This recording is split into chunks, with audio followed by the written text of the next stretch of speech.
got your text earlier. I figured I'd just leave you a voicemail message.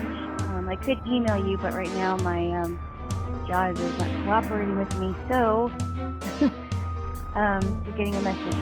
And you don't have to call me back or reply. But yeah, I will meet you at your place tomorrow at 11:30, so we can get time and go from there. All right. If I don't hear from you tonight, I'll see you tomorrow. Bye.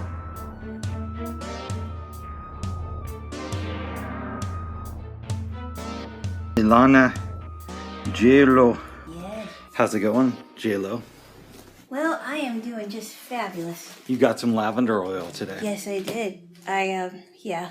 My hand is getting better. It's not 100% back to where it was before, but it is feeling much better. And I've been elevating my hand. I've been putting lavender oil on every day. I have to soak my hand in Epsom salt. I haven't done it in a while, but it really does help a lot. See, right now I'm going to elevate it. That's good. Yes. We were out in the living room, and I have a knot in my neck. Your feet were across my lap, and I took them and tried to push into that knot. Right. I also did some massaging in that area, and you said, and I didn't want to hurt you because you were, it sounded like you were in pain. Screaming out in agony. No, you were making some interesting noises. I always do that. You're like,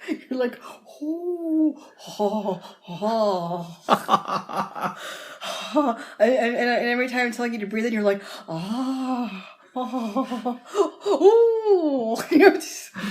You know what always bothered me as a kid, babes?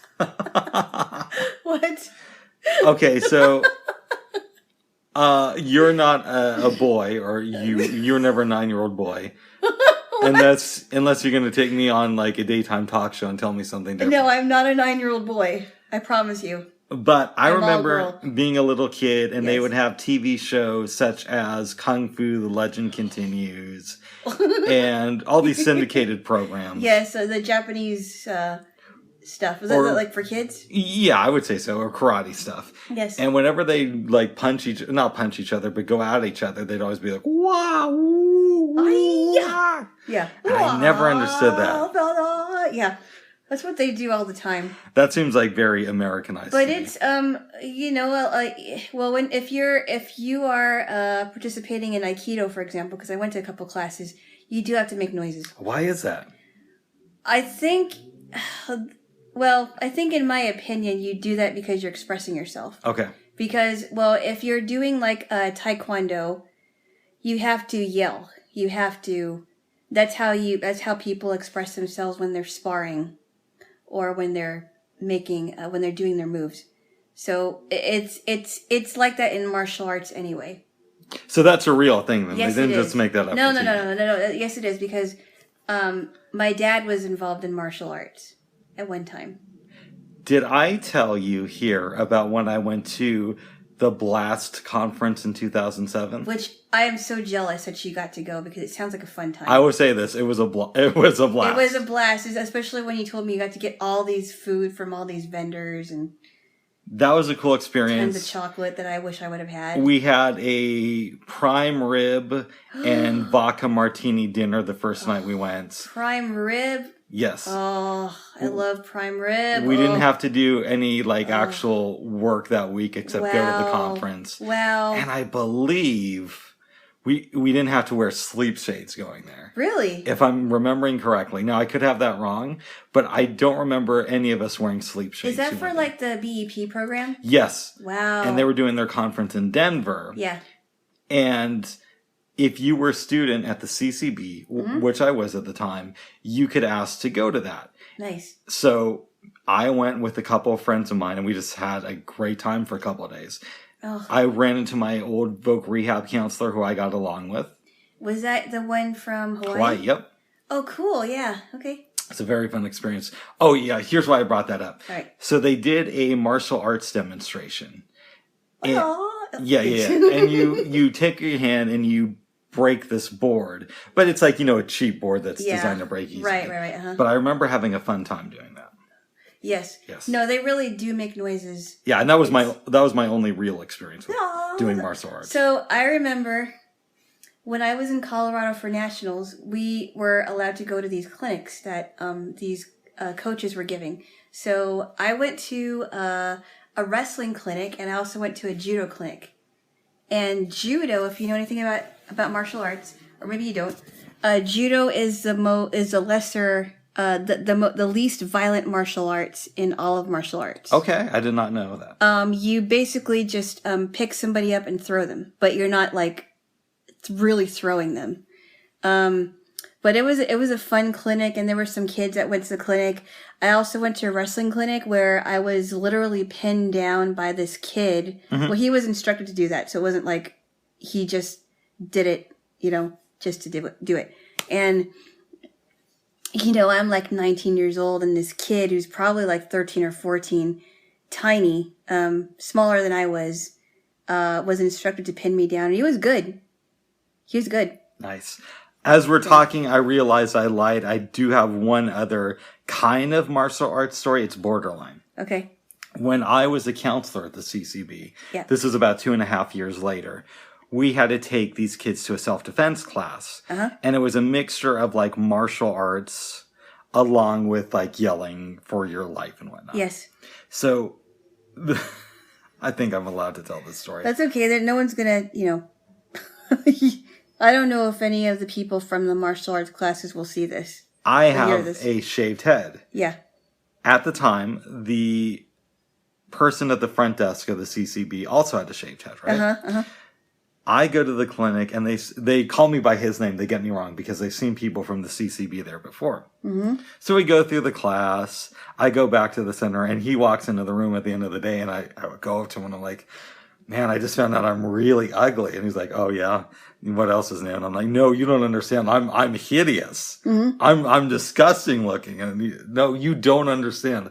I am really ugly. Mm-hmm. And he says, all right, Rick. How did you find out you were really ugly? And I say, well, I was at martial arts class and they mistook me for you. He's like, oh, that is funny. So he admitted that he was ugly? No, he admitted that was funny. And they mistook you for him. Yes.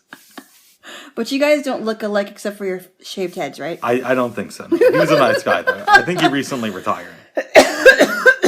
That's funny. Yes. He was the secretary? Yes, he was. That is so funny. On that trip, everybody was done with the class and we were going to go home. Mm-hmm. And we had this one kid, I'm not going to say his name. Yeah, you don't have to. But he was like, Bald God, because, I was called the Bald God. Oh, okay.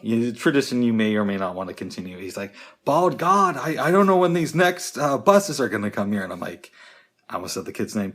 It's going to be here soon. Don't worry. He's like, Bald God, I don't know.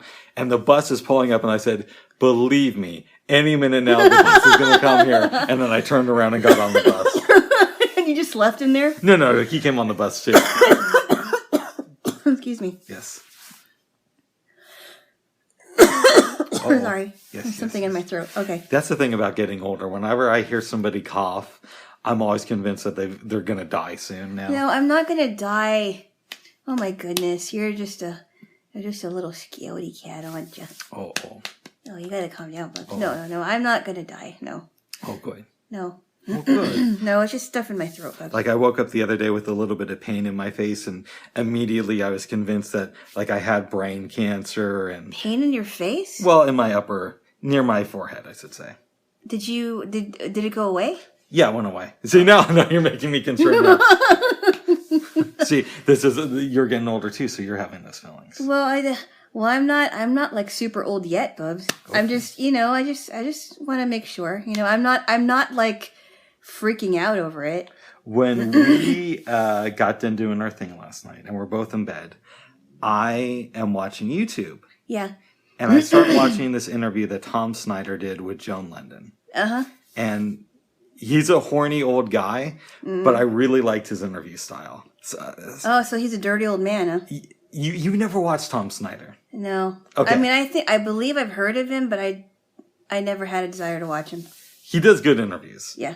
Anyways, Tom Snyder died in 2007, I want to say, from leukemia. Wow. This interview took place in 1998. And that is a long time ago, yeah. I think he had just announced that he was going to leave his talk show. Mm-hmm. So anyways, I Googled Joan London, and I found out, one, that she had left Good Morning America before the interview. Well, partially, I kind of knew that because they talked about it there, but I was, half paying attention. But also that she was diagnosed with breast cancer some years ago. Wow. Yeah. Now she does commercials for a place called A Place for Mom. What is A Place for Mom? A Place for Mom is a place, like a nursing home for your mom. Oof. That's what, a nice place to keep your mom when she gets older or something. I always told my mom I would find her like one of the finest nursing homes we could afford in Tijuana. And for some reason, she checked out before we could do that. Well, yeah, yeah, she was sick. Yes. Tijuana, yeah, I'm sure. I don't know. You said that you went there before, and you said it was very, very poor, right? It was super poor. I went there with my grandfather when I was 19, and we were only there for like an afternoon, but I know I always joke about the Patriot thing, but it really did make me feel good to be an American when I got back, because we definitely have issues with poverty here. But not quite as much as they do. Yeah, there was like tent cities and people begging on the street. And I remember people with Ouijas would just come up to my grandfather's car. Whoa, with Ouija boards? No, with Ouijas to like clean. Squeegees. Squeegees, I'm sorry. No, Ouijas are different, Bubs. Squeegees is the sponges. I'm a master of the human language. So they would come to your grandpa's car to want to clean for money? Yeah. Wow. But it was just like we saw tent cities. It was really, really weird. In the Philippines, it's like that too, because there are a lot of beggars, women and children especially. The children will come to your... One time, I think we were... I forgot where we were, but we were in our vehicle and somebody was trying to get my dad... this little boy was trying to get my dad to give him something. And our family friend that was with us said, the only thing I give them is food because they have to eat it, but I never give them money. Did your parents talk to you about the poverty in the Philippines before you went? I think we knew that there was poverty before we went there, but we didn't know that it was so open, right? Mm-hmm. There were some, women that would come up to us and say, please, ma'am, or they would pronounce it mom. Please, mom, please give us money, please, right? And it was like so really, really open. And it's like, what do you do? Yeah, because you can't help everybody, but yet you can't help but feel sorry for those people who are in extreme poverty. And at least I can't, and I imagine you're the same. I can't, but then at the same time, in America, it's like, I remember one time I was walking with someone across the street from 7-Eleven to go back to my place. And this guy was stopping us to ask, he said his name, I'm not going to give his name out. He said his name and he said, I wanted to know if you could give me something to eat. And he was a much older guy. Yeah. And I said, no, because I just bought something for me and I didn't have enough to share. And I know it's terrible, but I think to myself, I'm like, sometimes I don't know who is really, really needing something like that, or who's trying to scam you out of money. Because there are people in this country who really do need help. Yes, it may not be to the extreme that they have in the Philippines, but they're out in the street, they're cold, and we need to protect those people. But then, see, here's where the liberal in me is kind of toned down a little bit, because I have family members who have kind of played the needy card, when they don't really need it. It kind of, I'm a little bit more conservative on the homeless thing. Oh, wow. You know what I mean? Yeah. Well, I go back and forth. I know there are people that really need it, but some of them are not mentally stable because of a lot of drug use and alcohol use on the streets. You don't know whether they were kicked out of their house or because their house was burned down. You don't know. And also, we could give out handouts to these people, but at the same time, is that enabling them to keep on being homeless? But then you can make the other arguments. It may be enabling them But if we get them in proper housing, then at least they have a shot at making a better life. And, maybe there's somebody's parents, right? Yeah. And they've lost contact with their kids. Maybe they're just in a rough spot in life too. I get so flustered, but I do think it would be interesting if a president, I don't even care about which side of the aisle, came out and said, we're going to have not a war on the poor, but a war on poverty. And the way we're going to do it is make sure that there's enough housing out there so that we don't have to have homelessness in this country. And we have all this food. Let's talk with the owners of these big supermarket chains and see if we could find a way to connect them with nonprofits that distribute food to homeless people. And I know that's done in some small way, but on a mass scale, and really say our next war is going to be a war on poverty. I think that would be, we'd see a revolution in this country. That's what I am for, nonprofit organizations, because they're doing something in Eugene where they have nonprofit organizations like homeless shelters that will house these homeless people with the understanding that they're not going to be there for the rest of their life. They're going to be there for a certain time. They're going to meet with counselors to help them find jobs, and then to also find a place of their own, because then it motivates them to get out of the state that they're in, so that they're not on the streets anymore. I think that when my mom went homeless, she went into a shelter and they made them meet with counselors to discuss how they were going to get out of them and help them apply for housing. Yeah, so I like I told you, I think I said this in a previous podcast episode.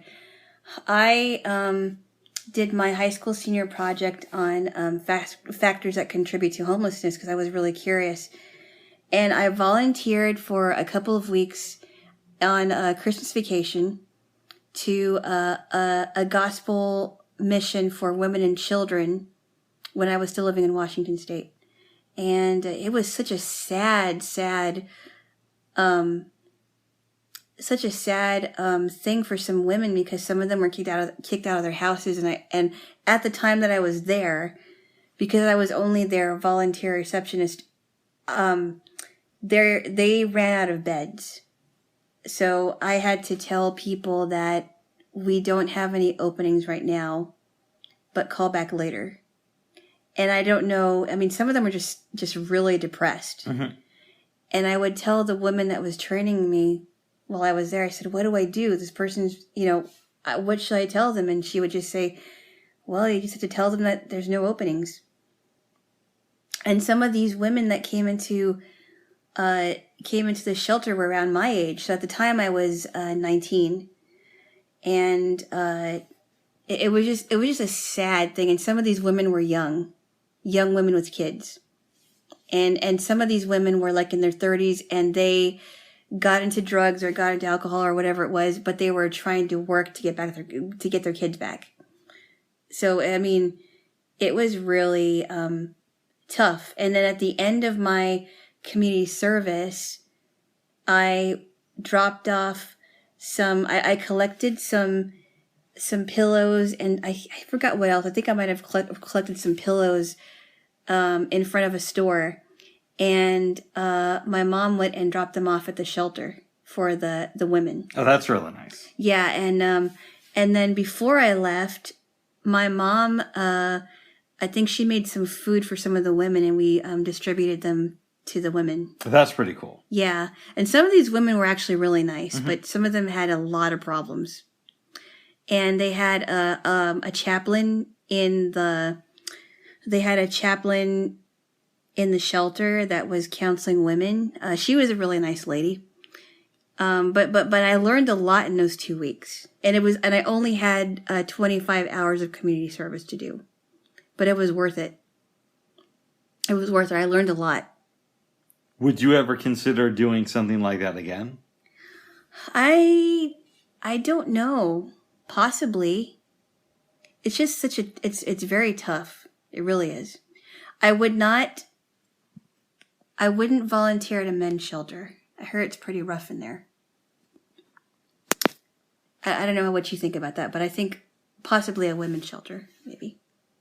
Yeah, I mean, I could see where you would want to abstain from a men's shelter. Or maybe you could do like a family one where there's men in there, but they're husbands or something. I don't know. I wouldn't feel comfortable. And it's, I mean, I think it's because some of the men are homeless because maybe they're homeless because of like gang related activity and they were kicked out of their apartments or something. I don't know. Well, I know like my dad's homeless, and we've discussed that a little bit, and it has to do with drugs and scamming people out of money and you know that type of thing. Yeah, but I don't know. I mean, when I was with the women in the shelter, I didn't feel like I was unsafe. If that makes any sense. It does. You know what I mean? Yes. Because I don't know. I would imagine it was rough. I mean, I was looking for, I think this might have been a couple years ago. I was looking for something like that. And the woman I was talking to, she was my job developer. She said, well, I did something like that. And I think she said she did something like that as for her, it might have been for school or whatever it was. And she said it was pretty rough in there. I don't believe she was hurt, but you know, I don't want to be the only female receptionist or volunteer there in a men's shelter and I'm the only woman.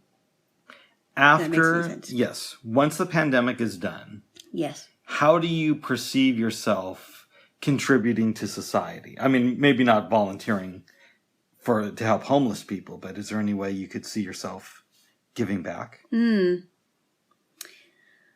I have to think about that.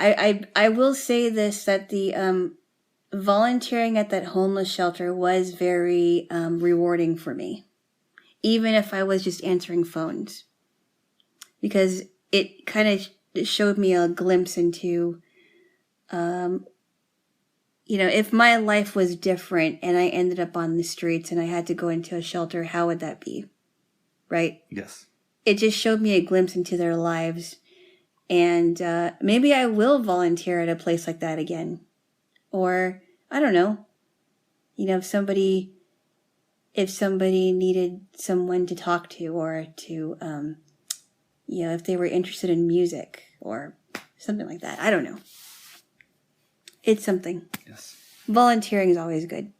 Have you thought about volunteering at like a nonprofit organization like that too? I volunteered before. I used to serve out food to the homeless. This was shortly after I moved back to Portland. And it was only a day a week, but I did it for like 3 months, I want to say. Did you enjoy it? I enjoyed it, but it was also a little bit sad.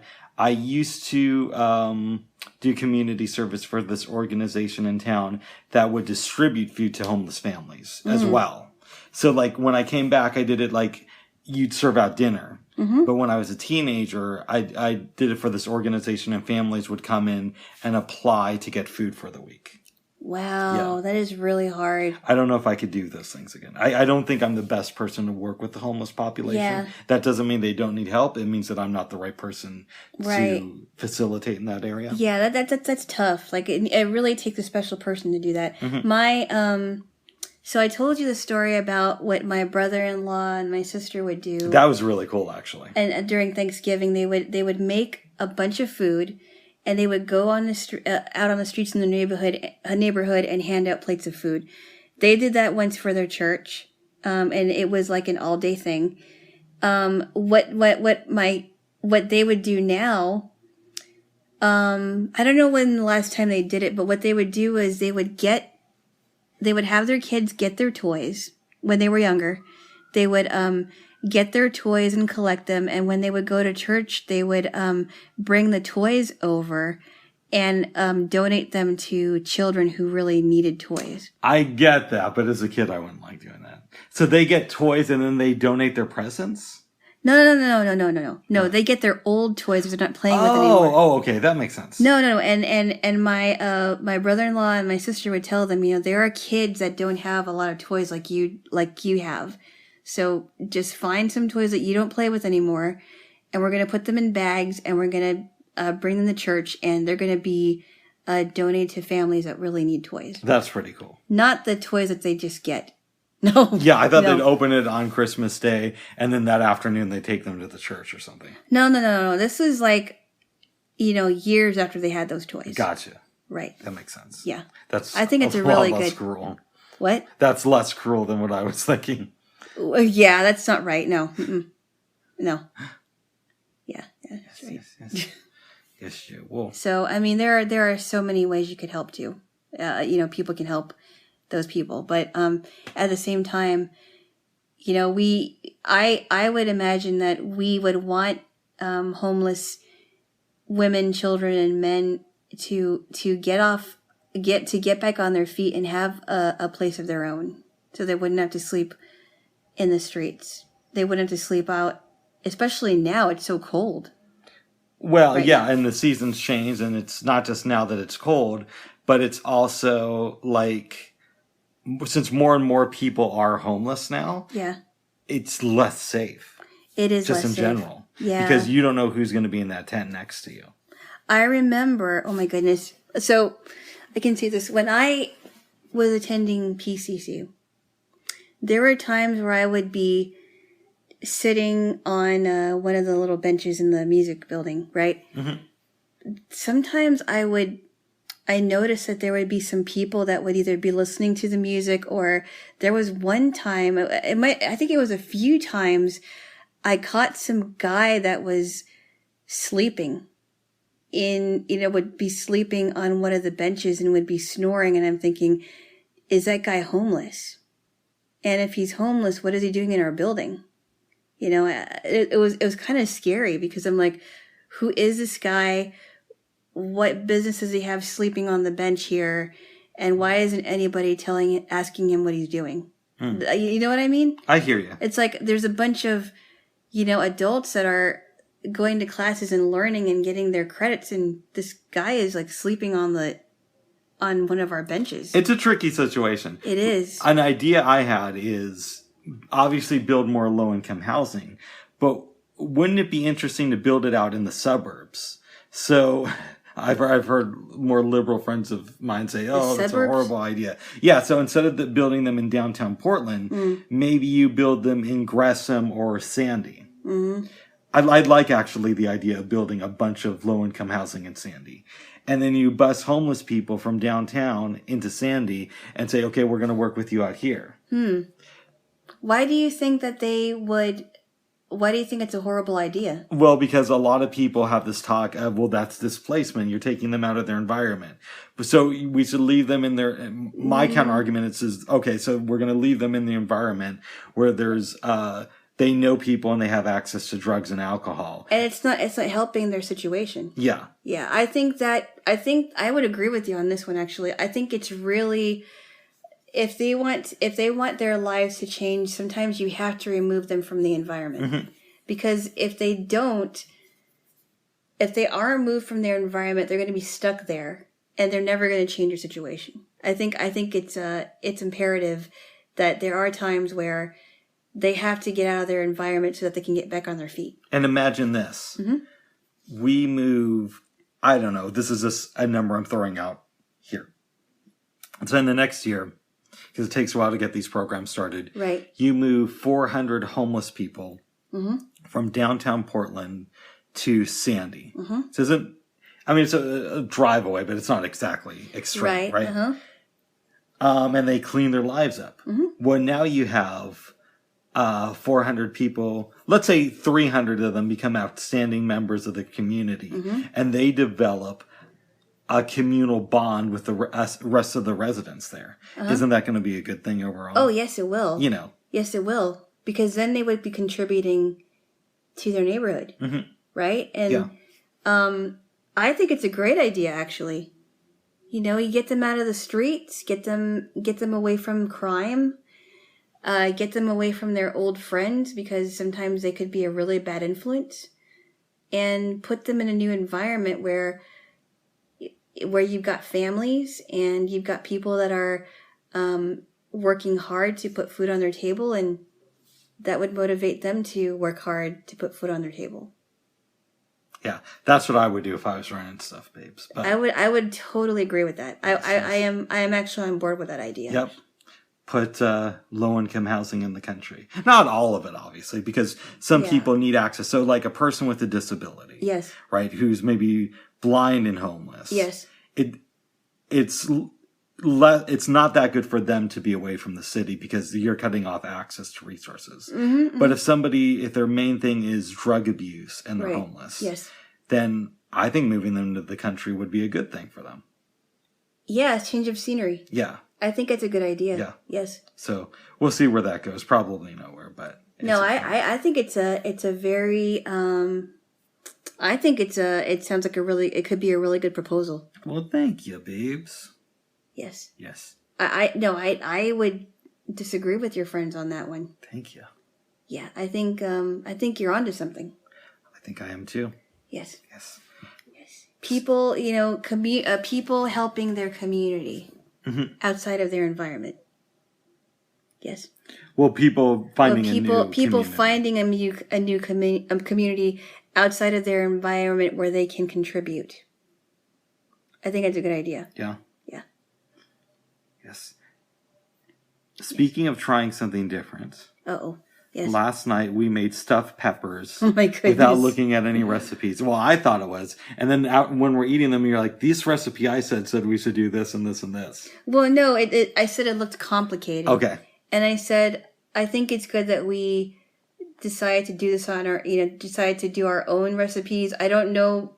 And I think I mentioned, I'm not sure if we should have put them in as long as they did because the stuff in my pepper was the juice from my pepper was kind of seeping out of it. That was the only thing. Yeah, that was the only thing, yeah. And I think maybe we could have seasoned the outside of the pepper a little bit, so... Breaded it? Well, I wouldn't bread it necessarily, but an idea is salt and pepper. Yes.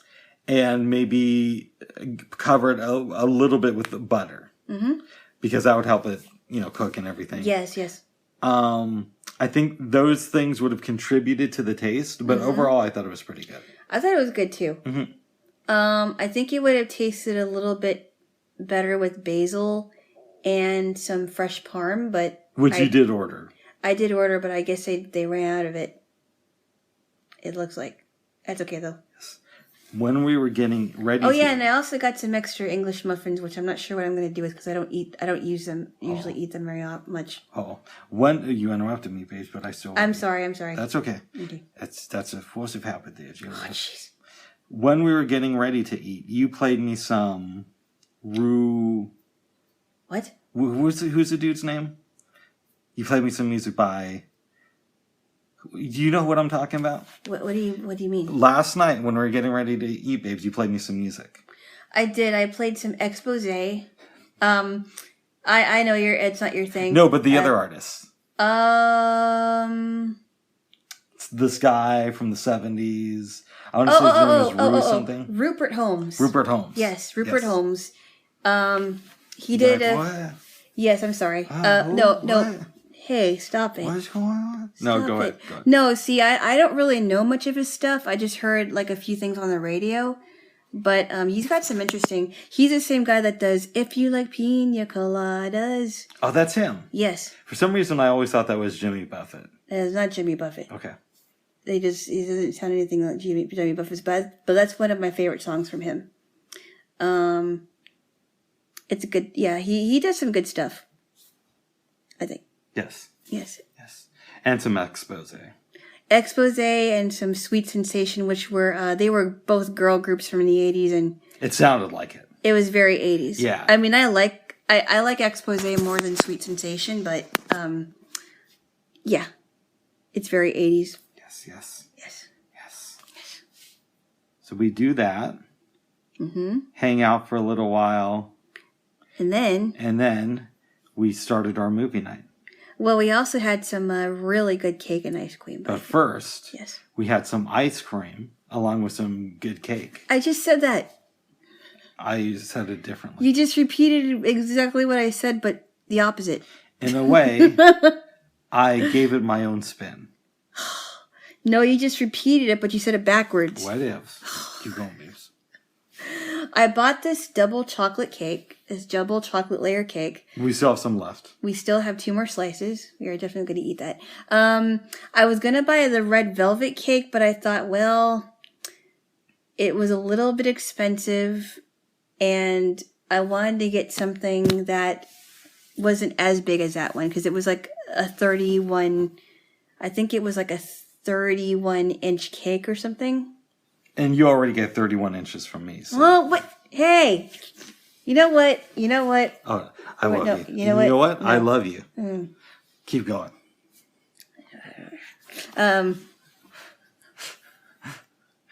It was a 5-inch cake. The other red velvet cake, it was more expensive and bigger, but I wanted to get something different. And we ate the top layer of it, I think it was. No, we cut it in the circle. It's in a circle. It's in a circle. Okay. Well, anyway, we got the first two slices, and they were pretty rich. Yes. And this morning I suggested, hey, you want to eat some for breakfast? Because I thought maybe we can polish it off. And this morning it wasn't as rich, but it was really good.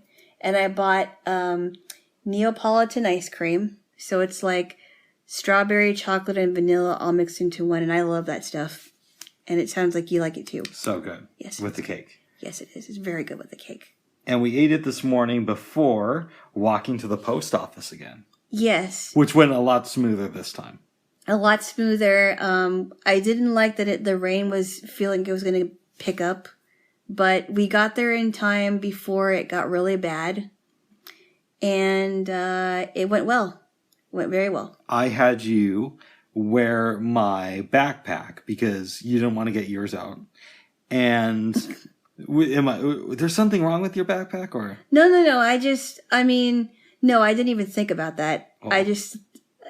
I thought you had the my package in your backpack, so I thought. I did, but I could have given it to you. And at one point I said, hey, babes, do you want to wear your backpack? And I'm like, oh, no, goodness. No. Well, it's okay. It doesn't matter now. Yes. But we delivered the package. We came back here, listened to a little bit of music. Yes. Talked about life. I played some Donna Summer earlier. I forgot to. That was really good. Yeah, when Donna we were Summer. Eating our very healthy meal. Yeah, I like some Donna Summer stuff sometimes. She's good, babes. She's good, but she's also dead. As I get older, I enjoy her music more. Yeah, and I've mentioned this before. My dad has been one of my influences in the musical taste that I have, and one of his favorite artists is Donna Summer. Nice. Yeah. Yes. Donna Summer is good, yes. Who I believe was a Mormon. No, she's not a Mormon. She was not a Mormon. Well, she's not anymore, but... No, she was not a Mormon. Okay. I have never once heard that she was a Mormon. I just heard that she became a Christian and left the disco scene. I may have heard that incorrectly. Now, wasn't there some controversy where she was bad-mouthing gay people? What? No. Am I making that up? I have no idea what you're talking about, Bubs. Okay, I could have sworn I heard... That might have been somebody else. It's possible. I don't know. I never really kept a lot of... I never kept track on what she was doing, but I know that she died not too long ago. Oh. Yeah. Last night, babes. Yes. We did watch a movie starring a Mormon. Yeah, which I had no idea that she was a Mormon. I had to explain it to you. Yeah, I didn't know. Did she actually come out and say she was? When she was being interviewed on Howard Stern, yes. I believe she said that she was a Mormon. Wow. And she came off as very nutty. Okay. But I thought she was kind of insane before then, too. Okay. We are, of course, talking about the movie 27 Dresses, starring Katherine Heigl, who I think has some issues, but we don't have to go there if you don't want to. No, we don't have to go there because it's neither here nor there. But, well, should I say what they are? No. Like we don't have to go. We don't have to go there. Google Katherine Heigl and find out her history with working with people. Oh, jeez. But who cares? Jaylo, I don't care. What? Tell us about this 27 Dresses film. So, I like the film. I haven't watched it in a long time. For some reason, I don't know why I deleted it from my my collection of movies on my computer. But I thought it was a really fun movie. It's an interesting romantic comedy. So Katherine Heigl plays this woman named Jane Nichols, and ever since she was a child, She has been helping women at their wedding. She was helping her Aunt Lisa at her wedding. I think she was a bridesmaid, I believe, for her aunt, or maybe she was just helping her, and she realized that she really likes helping women on their special day, and she was making a living at doing that. She's done like 2 weddings in one day, and I think she's done like several weddings. And this, this guy, who is a reporter, a writer, I forgot what he writes for, but he writes for a commitments column, and he hates it. His name was Kevin Doyle. I forgot who plays him. He was really good. Would you say? He was good enough. Okay, good enough. Really good might be an overstatement. Okay, good enough. Kevin/Malcolm Doyle. I don't know why he went by Malcolm, but he was studying this girl, Jane, for a while, and this is going to come back. This is going to come up later, so I think I won't talk too much about his story yet. Jane is working for this company, and she is like crazy in love with her boss, George, who's played by Ed Burns. Who was the director of the film The Brothers McMullen, and also had a small part in the film Saving Private Ryan. And he did not direct that one. No, it's Steven Spielberg did. Okay. And I don't think he directed this movie, but I could be wrong. You might not have.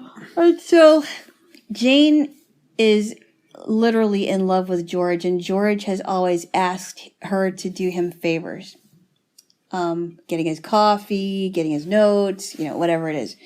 Because he knows that she could count on him. Well, one day she goes to pick up Tess from the airport. Tess is her sister, who's played by Marlon Ackerman. I don't know how much younger she was, but she is played by Marlon Ackerman, and she stays with Jane for a while. Tess is kind of like not very irresponsible. She very irresponsible? I mean, not very responsible, excuse me. I said that wrong. Not very responsible. She's kind of like, she likes guys, but she's not like committed to them. She's traveling a lot, would you say?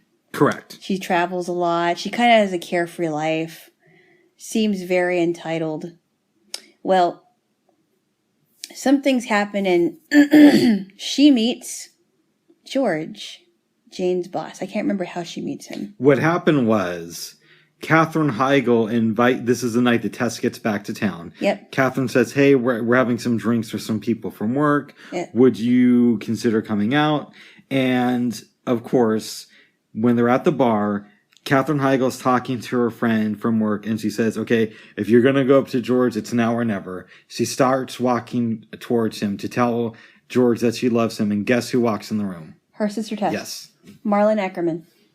So Tess kind of goes through a transformation here when she meets George. She says she's no longer a carnivore. Well, wait a second. I got to stop you there. Does she go through a transformation, or does she pretend? She pretends. Maybe I should rephrase it. She pretends like she's going through a transformation. Okay. She says she's no longer eating meat. She, what else does she say? She says that she loves dogs. She loves dogs and kids. And that she's super clean.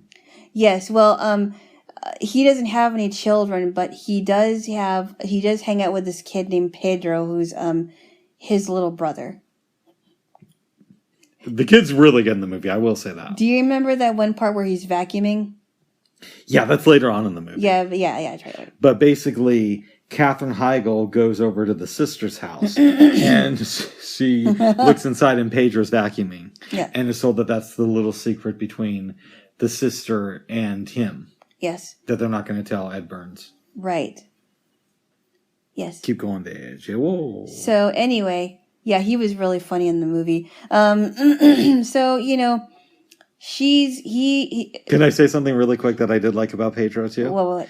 When he first meets Katherine Heigl's sister, Yes. she tries to speak. Did she try to speak to him in Spanish, or what did she do? Well, she kind of she's assuming when Tess meets Pedro, she's assuming that he doesn't know English. So she's like, "Hola, Pedro," as if he doesn't know English. That was great. I guess she's thinking that maybe he came from another country, like recently or something. Yes, whatever yes. it is. Anywho, so that's what happened. She also is doing some other things like George. So George proposes to Tess after a brief. It's implied that they only dated briefly. Would you say? Yes. It's implied that they dated briefly. George is madly in love with her, and he proposes. Well, Tess starts making arrangements for the wedding, and she decides that she's going to wear their late mother's wedding dress. And Katherine Heigl, who plays Jane, is horrified that she's going to wear it. And she's like, "Hey, Jane, do you think I should wear this?" And she's like, yeah, that's fine. And Jane's like, angry. Well, in the midst of all that chaos with her and Tess, Kevin Doyle, who's a reporter, decides that he's going to follow Jane around because she does a lot of weddings, but is never, she's never become a bride. And she always a bridesmaid, never always a a bridesmaid, never a bride. He goes to her house at first, looks at her closet, and there's all these dresses, right? Hence the 27 dresses. Because she's been to like 27 weddings and helped out. And there's all these things, and he thinks that she's. I'm guessing he's very, very cynical about marriage. Because he was left at the altar. He was left at the altar, yep. Kind of like Jennifer Lopez. Right. In The Wedding Planner. Keep going. No, she wasn't left at the altar. Yes, she was. Oh, well, that's right. Her fiance left her before they got married. Yeah. Mm-hmm. Anyway, so he's very cynical about marriage, and is like, yeah, I don't, and she is not. She loves the idea of helping women out on their special day because they are getting married to the men that they love, and she's just like, what is this guy doing? He always shows up. I can't stand him. And so she's trying to get him to buzz off. And meanwhile, she's trying to deal with her crush on George. The reason that, dealing with why Tess has lied to George and all that stuff. Could you chime in, please? If you could. Okay. At one point, she takes a car ride with the reporter. There's an accident and they get stuck in the small town for the night. Mm-hmm. And of course they had to sing a popular song because that's what when they go to the bar. That's what they do in all romantic movies now and all comedies. Not all of them. It feels like it. It feels like that trope is over. I don't know why they had to do that, but it was kind of a funny scene. Here's what I did like about that scene. Even though it's predictable, I liked when they're singing for the crowd and everybody's like around them. Yeah. And I like so they end up having sex and then they go out to eat. I like the next day where a guy from the bar comes up to them at this cafe and is like, hey, Benny and the Jets. That did make me laugh. That is really funny. Hey, it's Benny and the Jets. But then Katherine Heigl sees the paper and Homeboy's article about her is in it. It's Kevin. Kevin. Not Homeboy. With a Mac 11. Sorry. So bad. He did not have a Mac 11. But she did run off and leave him outside of heaven. Keep going, babes. Okay, your rhymes are just... Just this morning, you told me how much you loved my poetry. No, but that wasn't poetry, Bubs. Okay, keep going, babes. I'm just kidding.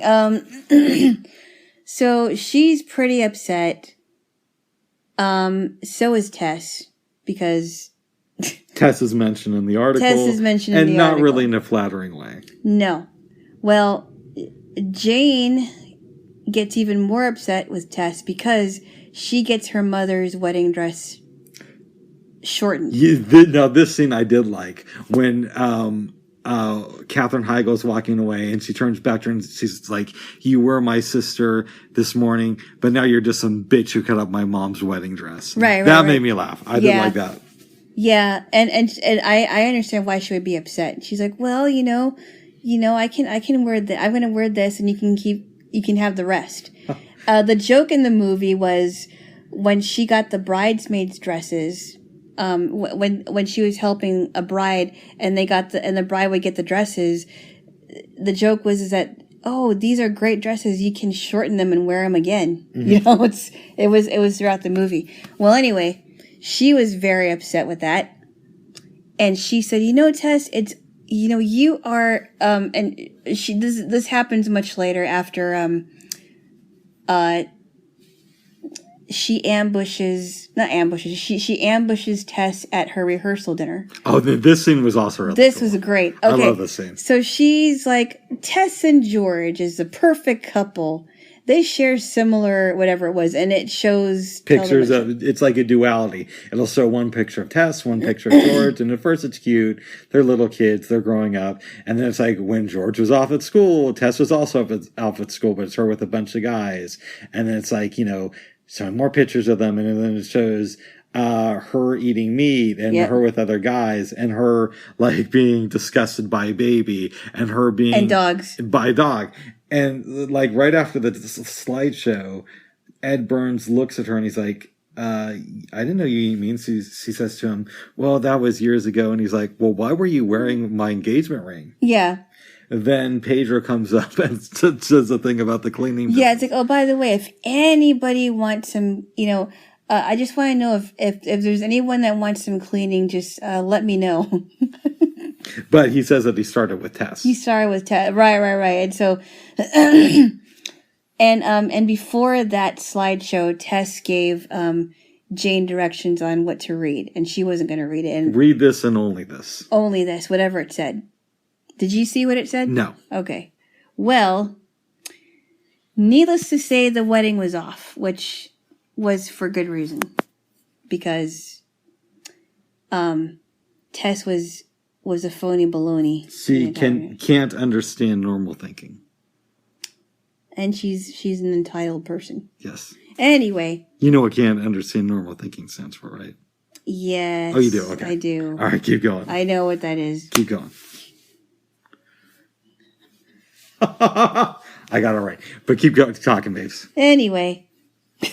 I have to laugh at that one. Anyway, so needless to say, the wedding was off.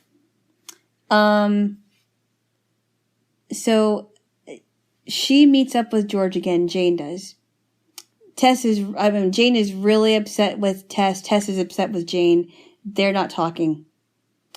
But their father says, look, you are always going to be sisters. I think you should talk. Okay. Whatever it is, you guys should talk it over because you guys are sisters. And I don't like that you guys are fighting. And that you're guys who happen to be sisters. Sorry, go ahead. Oh, they're women. Yeah, he calls them guys. Bubs. All right, babes, keep going. Oh my goodness. You're winning the story. Sorry, go ahead. Yeah, they're Tito and JT. Anyway. Anyway, so Jane's upset and she says, Tess, you've always been, you've always lived a carefree life. You're spoiled. Everything you ever wanted, you got. And she's like, yeah, well, you were always jealous of me. You always wanted my clothes and my boyfriends and everything like that. And it's like, no, it's like, that's not true. And they're fighting. And then Tess comes to this realization. She's like, you know what? You always took care of me. You don't have to do that anymore. You've always taken care of me. You were like another mom to me. You don't have to do that anymore. Excuse me. So, you need to be taken care of because you take care of everybody. Well, Jane goes to George. This is happened in their office. I can't remember. Yeah, because George said, "Hey, I need you to come in late and help me with something." Yeah, and she comes in late. And she's like, I wanted to come here because I wanted to make sure that you are okay. And after that, he goes, Jane, I am so grateful for you because you never say no. And she's like, what? What do you, I can't believe that, I do all these things for you and I had this crush on you and I can't believe that I did it. And then in the midst of all that, he kisses her and they start making out. And she's like, I didn't feel anything. Yeah, maybe we should try it again. And so they kiss again and she's like, so what is it? What are you feeling? He's like, I don't feel anything. What about you? Not really. And they decided it's not going to work out between them. Well, she decides that she wants to talk to Kevin. She realizes that Kevin is insane, but it's possible that he's the right guy for her. So, where does she go to do this? She finds out that he's writing a story about his last wedding, and it's on a boat. So Jane drives down to, I think, the dock, jumps on the boat. The bride recognizes her from the article. Jane gets on the mic. Yeah, and then she says, Kevin, I realized that I forgot some of her speech. But she basically was saying, I was looking for, she was explaining, what she thought of him before. And then she says, it's possible that I might be falling in love with you. Then it fast forwards a year. We're at their wedding. Tess is now the maid of honor. And we find out she eats a hamburger a day. Yeah, well, what happens is she goes up to George. George comes up to her with Pedro. Or he comes up to her with Pedro, and Pedro's like, wow, Tess is really hot. You think she'd go for me? That. He doesn't say it that way. Okay, go ahead. He says, do you think she'd go for me? I'm a year older. He's like, well, I don't know about that, buddy. It's really funny. Yes. And then she's like, well, I just wanted to know that, she's basically talking to him as if she were a stranger. I eat a hamburger a day and blah, blah, blah, blah, blah. I forgot what she said. And he also says, what's your name? And she says, my name is Tess. Oh, and we also find out earlier in the movie that she lost her job and that's why she moved back. And her boyfriend dumped her. And her boyfriend dumped her at the time. Yes. And then Kevin and Jane are married on the beach. And it ends. I didn't hate this movie. I thought the acting was okay. I don't like Katherine Heigl. It's just a thing. And you know why. I think it's nuts, but okay. I felt that there wasn't enough chemistry between the characters. A lot of the writing is predictable. Not all of it, but a lot of it is. But there are some good scenes in it. And there are some moments that I thought worked really well. So if this was Siskel and Ebert, I would give it a mild thumbs up. Okay. Now your thoughts. I think my only complaint is that I wish that Tess and George did not talk after all this happened. I think that George should have moved on and Tess should have moved on and gotten her life straightened out. So you didn't find earlier in the movie when Katherine Heigl is trying on dresses in front of Kevin and it's her bridesmaids' outfits. You didn't think that was predictable. I thought it was funny, but I thought it was weird. I mean, I thought it was funny. I didn't understand why they were doing that. You could see that in a lot of different movies like that. No, that's the only one that I remember. Somebody doing that. See, I knew that they were going to get into a car accident, and we're going to have to spend more time together that night.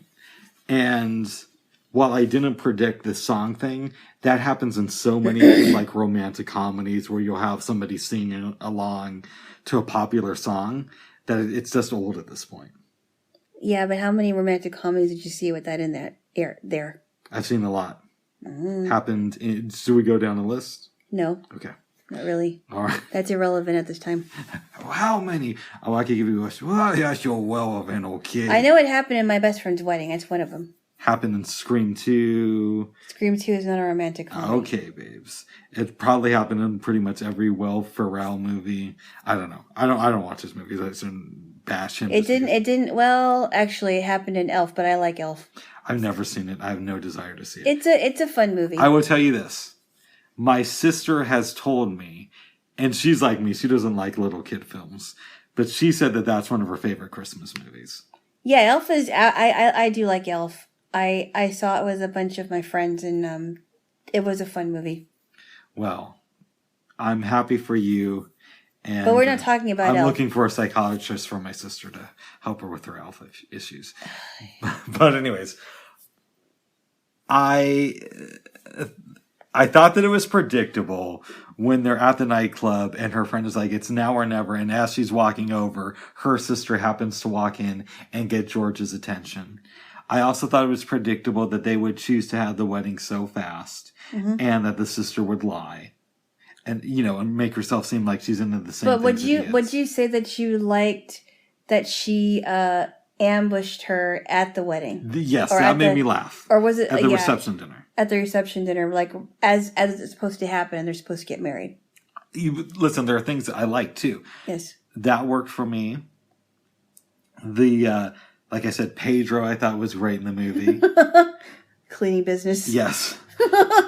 So it has enough to redeem it, but just enough. Okay. This isn't going to be like Casablanca, right? It's not. Casablanca is a classic. Right. This is not a classic. It's a good enough movie if you have nothing else to watch. Yeah, but it isn't the worst movie either. No. It's better than The Wedding Planner. Okay. I still like The Wedding Planner. I still stand by The Wedding Planner, but... Do you think it's better than this movie? No, I think it's about the same. It's not better, it's not worse. Go ahead. I do like My Best Friend's Wedding better than these two. And I also think that The Wedding Singer is better than all the three of them. I would give this movie a mild 7. I give it a 7. Yeah. And it may not be it's not like a strong 7, but it is a 7. It's like in the middle there, I guess. Yes. If that makes any sense. It does to me. Yeah, but you would you agree with me about Tess talking to George at the end? Because I don't think she should have done that. I think that's a valid point. I think they should just moved on because obviously they're not meant for each other because like Jane said, you can't have a marriage based on lies. You can't be in a relationship based on lies. You can, but you probably shouldn't be. No. Yes. Well, you can't have a friendship based on lies. It's hard. It's not going to work. No. Yeah. So it's all right. It's okay. Yeah. Let's do some character examination. Uh-oh. Okay. What do you think George was like in school before he became the successful guy? I kind of wonder if he's like a fast talker. Go on. Hey, I'm too good looking. I can get any girl to do my homework or any guy to do my homework. Oh, see, we have completely different thoughts then. You think so? Here's my theory on George. Okay. He may be somebody who could get the ladies, but I think that he's somebody who's a workaholic. Yeah. Because Katherine Heigl is telling her sister about all these different ventures that he's a part of. Mm-hmm. And George doesn't get that, what's homegirl's name in the movie, Jane? Jane. Is into him. And they've been working together for years and years. They have, yeah. He hasn't figured it out. Plus, he rushes to get married to the other one. To Tess. Yes. Yeah. And so I just think that he hasn't devoted time to develop being his romantic side. It doesn't mean that he couldn't. It just means that hasn't been his focus up until now. So you don't think that you think that because he's so consumed with work, yes, that he doesn't have time to think about it. That's my theory. Wow. Interesting. Mm-hmm. Okay. What does Tess tell us about setting limits with people you love? What do you mean by setting limits? Well, because if you remember, she puts the responsibility on Jane to plan most of the wedding. Yes. She also has Pedro clean her house. She doesn't want to do it herself. Right. You get the sense that she was spoiled, and that's why her boyfriend left her and her last job fell apart. Right. Well, like I said, I mean, I think she's been entitled for a long time. She's been spoiled. She's never taken into account how others would feel, and she's very imposing. And the only person that really called her out on it was Jane. But Jane doesn't do that until much later in the movie. Jane doesn't do that until much later, and I mean, she waits for the last minute until she's really boiling over before she does it. So how much of Tessa's entitlement is Jane's fault? I think part of it is because she helped raise her. You know, she always took care of her, and she always expected Jane to take care of her. And she was always taken care of. So she felt maybe like, oh, okay, well, she's going to take care of all this, so I don't have to worry about it. Is Tess there to subtly teach us, the audience, that Jane would be a bad mother because she would spoil her kids too much? No. Okay. No. I think Jane had every good intention of helping to raise Tess because their mother died a long time ago, or when they were much younger. But I don't think that maybe Tess didn't appreciate it, and she was taking Jane for granted. And then realized, wait a minute, I should be taking care of Jane because she's been taking care of everybody else except for herself. That's right. That's how I see it. What does Kevin teach us about cynicism? You can be cynical for a while, but you can't. I mean, cynicism is only going to get you far for a little bit. Well, I want to examine Kevin for a moment with you, if you don't mind. He's a successful writer when it comes to talking about weddings, but he hates weddings. So he's stuck in this job that a lot of people would kill for, but he can't fully appreciate it. We don't know why his fiancée left him, but presumably he may have played a part in that, right? You know what he kind of reminds me of, Go ahead. Remember that reporter in the Chicago Sun-Times had Never Been Kissed? Remember? When he is trying to get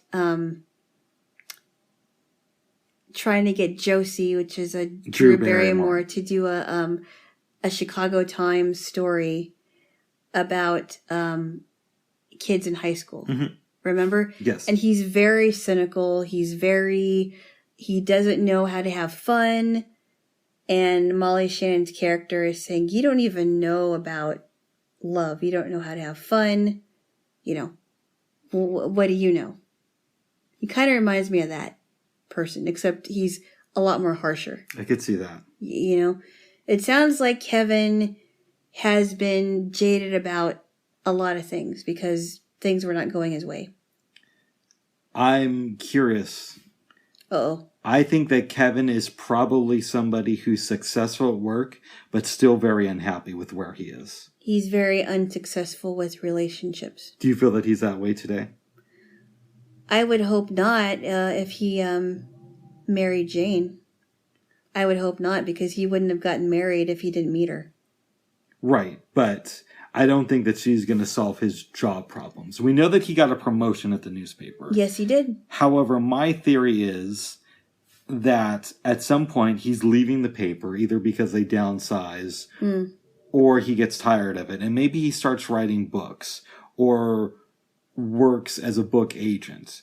Mm-hmm. And he gets upset. He makes more and more money in his career, but it doesn't feed him. Yeah. Mentally. Right. And I think that could drive a wedge between him and Jane. I don't know. Well, I would like to think that he has somewhat changed his tune, or is on his way to changing his tune. you believe that Jane and Kevin are still happily married. I would like to. But what does your heart tell you? I'm just guessing that they still are. Okay. And Tess is not. I don't know if I You may not endorse agree or endorse it, but that's just my opinion. Okay. Would you be willing to change it for me and completely abandon your beliefs in this? No. Okay. If we're being really honest, no. I love you, but no. I love you too, Jaylo. Sorry, I'm just readjusting myself on this bed. That's okay. Because we like to do this in bed. Oh my goodness. Oh my goodness. Is there anything else you want to say about this movie?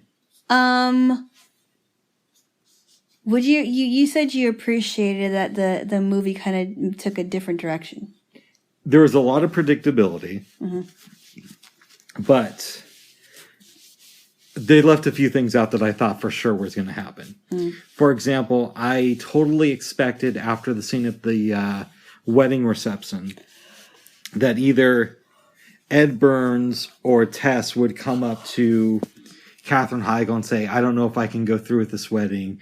And she'd give some speech about, I know it seems tough now, but one day in 5 years when you're waking up in the morning and you get breakfast in bed from Tess or from George, you're going to look into their eyes and realize you made the right choice. The right choice, right, yeah. Yeah. And then I thought that she was going to go to the wedding to try and break it up. But Kevin was going to be there because it was going to be the last one he was doing a story on. And they were going to end up running off together. Right. So I like that it didn't go the completely predictable route. Having said that, there are a few things that I told you were going to happen and ended up dead. Yeah. Okay. Anything else about this film? No. No. I think we pretty much exhausted it. Oh. Yes. We watched another Studio Ghibli movie. It was pretty good. The only thing I knew about this one is that it was their first production. It came out in 1985. Yeah. And they were scrambling to finish it. It's called Castle in the Sky. Yes, Castle in the Sky. Do you want me to give a brief overview? Yes. Okay.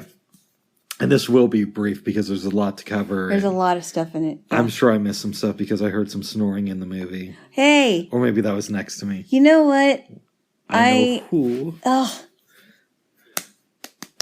I don't know what I'm going to do with you. Uh-oh. That's... You're slapping my hand. Okay. Did it hurt? No, go ahead. No, I was trying. I was very tired.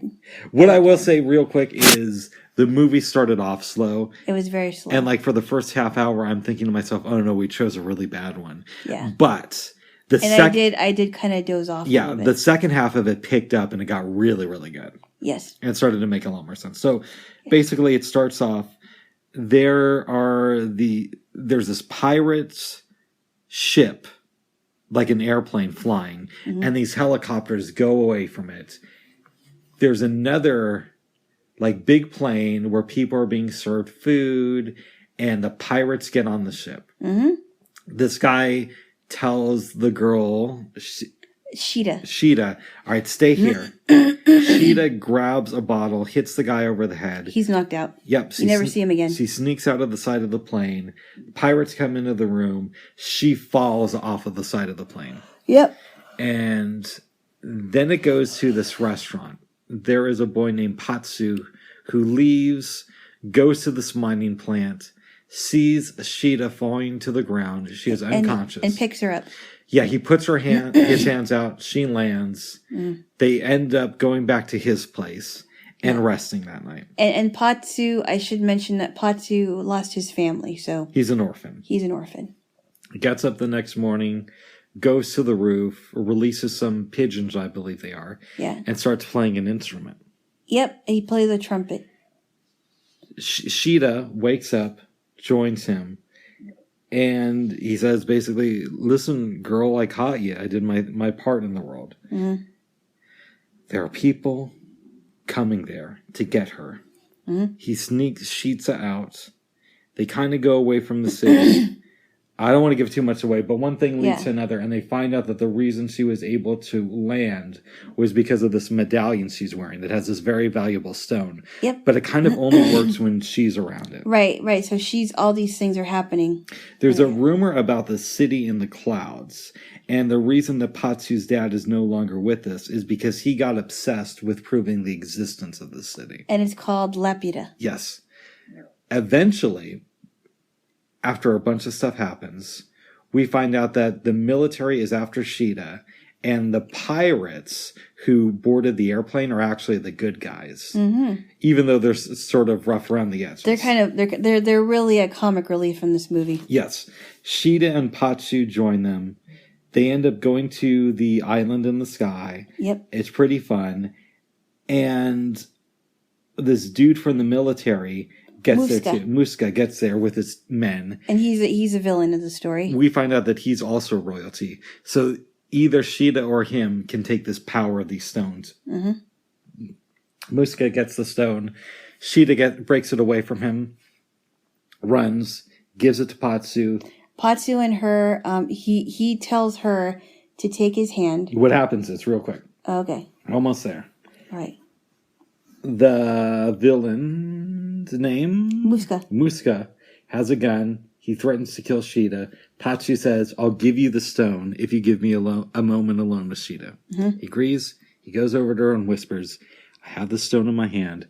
Put your hand on mine and whisper the spell for destruction. We should say that Sheeta's grandmother taught her a whole bunch of magic. Yep. She whispers a spell. Bad guy dies. Yep. The island kind of goes apart. Yep. They get rescued by the pirates who stole all this treasure. Mm-hmm. And everybody is presumably lives happily ever after. And it's funny because you don't know, Dolla is the captain. You don't really know much about her or her husband or her boys. Except that she's had to run stuff. The boys love her and the dad is kind of whiny. The dad's really whiny. Yes. In fact, he lost his ship, and she's like, "Oh, I'll get you another ship." I wasn't sure what to think about her, but then when she was hugging Sheeta after they found them, they're like, "Oh, I'm so glad you're all right." I'm like, "Oh, she has a heart.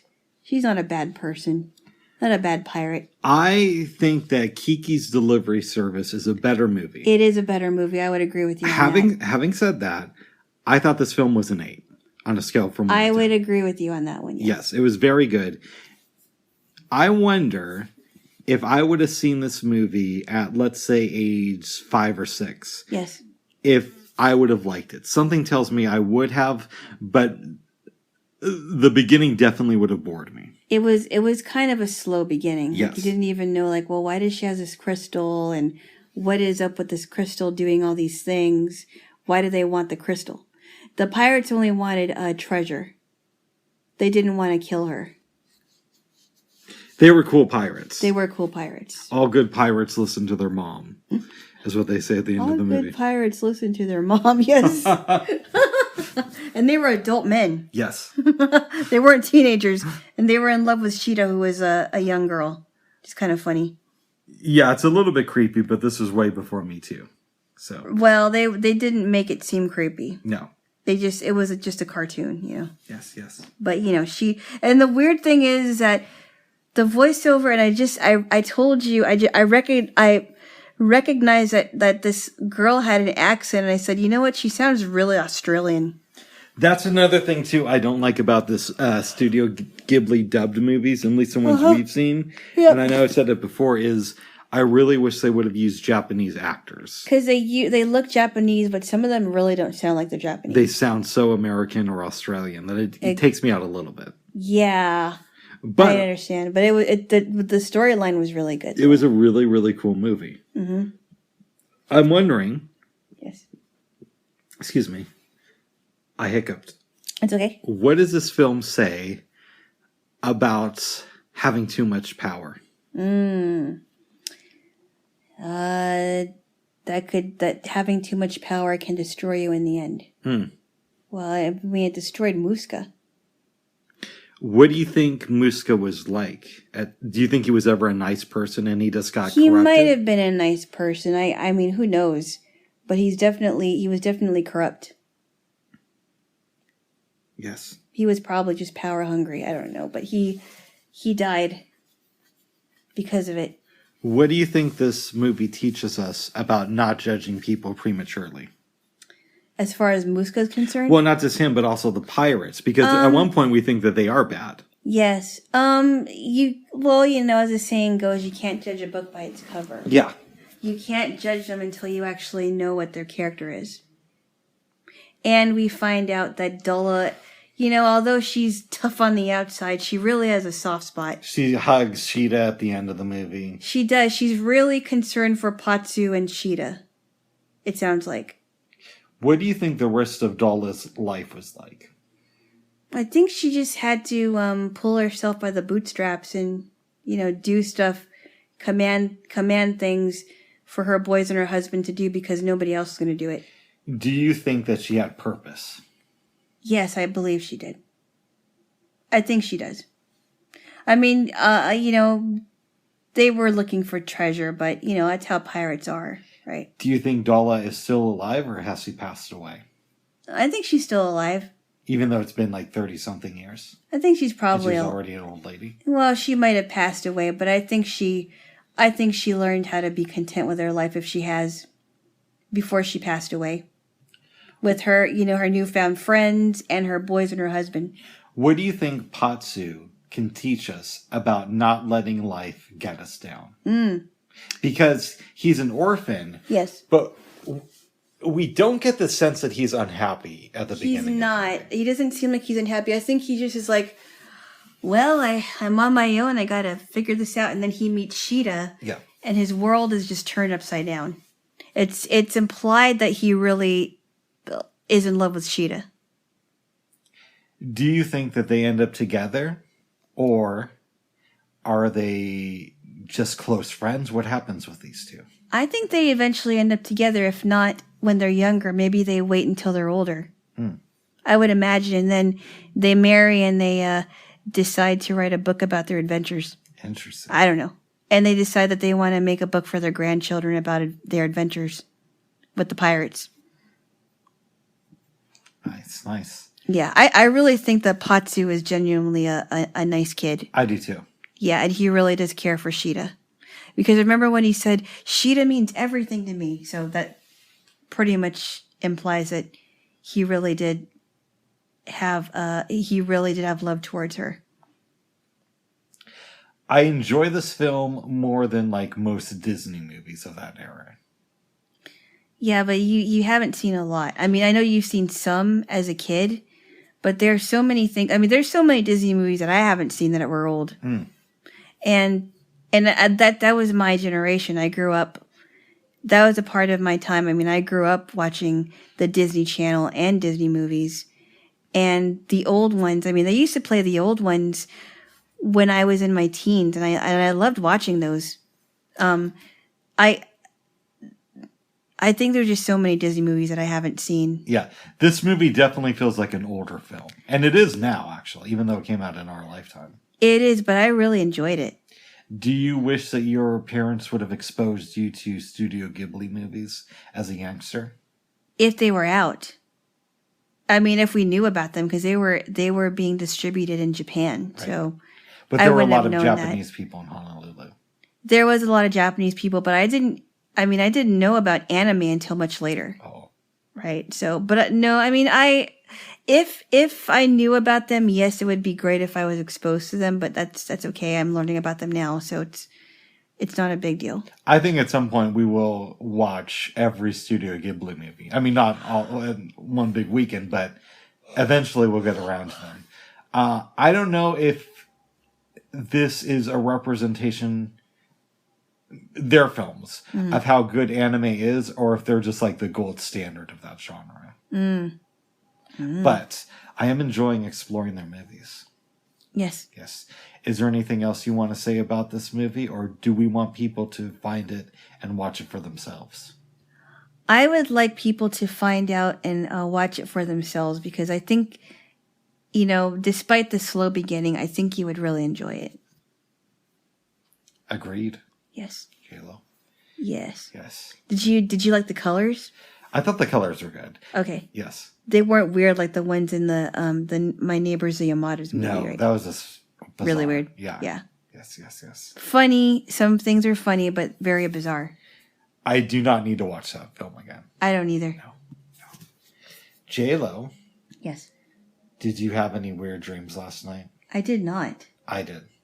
Okay, talk about it. I dreamt that I went to your kitchen and you, your mom, and one of your friends were throwing, I think, chips into this bowl. We're treating it as a game, right? Yeah.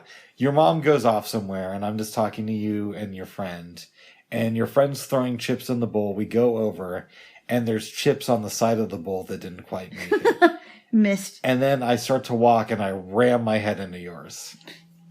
No, you did that. You did that in real life. No, but that's how the dream ended. Oh. So Alana was awake, and apparently I was close to her already, and I just like banged my head into hers at some point. Oh. I felt really bad about it. It seemed like and you then were. I went right back to sleep. It seemed like you were startled. I was, because I was in a deep sleep having that dream when it happened. But then I went back to sleep for like another hour or so. Yes, you did. I was like, oh, sorry, babes. But you were already up. I was already up, but I was like, ow, that kind of hurt. But what did you do after that and before I got up? I just laid there listening to my music. Were you shocked about what happened? No, I wasn't shocked, but I knew that you were shocked. It hurt a little bit, but it wasn't like I wasn't like in constant pain or anything. I heard a rumor. Yes. I don't know if this is I true. heard a rumor. Anyway. I want to stress that this could be completely made up. Yeah. But I heard it. That when they got together, Freddie Prinze Jr. would hit Sarah Michelle Gellar. Not like, oh, Buffy really sucked last week. Mm-hmm. But when he was asleep, he would have these like night terrors. Oh, no. Yeah. I've heard stories about night terrors happening to kids, where they would just cry and scream and thrash. I heard about that. And they're not fun. No. Yeah. Really? So he would wake up and have night terrors when they got married? He would be like, I think this was when they were still going out. He'd be asleep and he'd just start punching in the middle of his sleep and she'd get in the wrong part of it. Uh-oh. Yeah. Now, it's possible I heard that wrong, but that's how I remember the story. Oh, wow. Yes. Yeah. Yes. But you don't have night terrors. No. Okay. I don't. I think that would really suck, though. I have a relative that I believe used to have night terrors. I think she grew out of it now, but when she was like 2 or 3 years old, she would wake up and she would be crying, and maybe she had a bad dream, but her night terrors were not like as bad as others, but she would move around a lot. I think that's common at that age. And she would cry, yeah. But to be an adult and have it, I think, is a little bit unfortunate. I heard this story about a guy that had this sleep disorder, and he had really bad sleep for years. Like he would be trying to get to sleep, but he would start rocking back and forth. And that would wake him up. And he just would not sleep. And it's like he would not sleep for years because of that. Did I tell you once, have I told you this story before, about in 2004, when I moved back to Portland and before I moved to LA, I would run into this homeless guy. Yeah. Like fairly often. Yeah. Like I'd run into him at not Lloyd Center, at Pioneer Square. Really? And then I'd be on the bus in like Beaverton and he'd be there. Weird. And he was a weird guy. You could tell he was kind of special. Yeah. But he used to say, I haven't had any sleep in 7 years. And obviously that's not true because he would die way before then. Yeah. But I just remember thinking, that's an unfortunate delusion to have. But no, when I heard the story about that guy, he literally could not sleep. He could not stay asleep because of this disorder. Wow. Yeah. And then I heard about this girl who had a syndrome called, I think it was called Klein-Levin syndrome. And she was literally asleep like from February to I forgot what month it was, and she missed her prom. Wow, that's crazy. I think you mentioned that here before. Yeah, she missed her prom, and this is when she was in high school. And I remember hearing it. I think I heard about it like in my early 20s, and I'm like, I cannot believe that. She just went to bed and didn't wake up for a long time, but she was still alive. I hope she felt refreshed when she finally did get out. Yeah, it's kind of like that story about Rip Van Winkle, right? I guess. He goes to sleep and then he wakes up and it's like years after he went to sleep. Yeah, I know I talk about TYT a lot, but because it's a great show. But and I know you haven't listened to their podcast, Old School. They talk about politics, but they also just talk about like life stuff in general, and it's a fun show. Mm-hmm.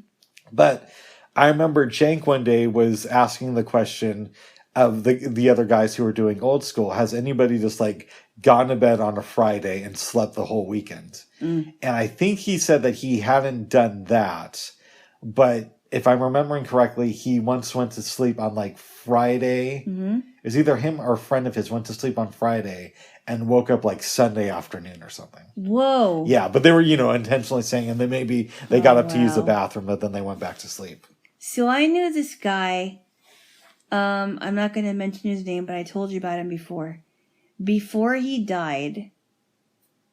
Oh, I will say it is the same guy that I told you about that was on Howard Stern at one time. Oh yeah, that was cool.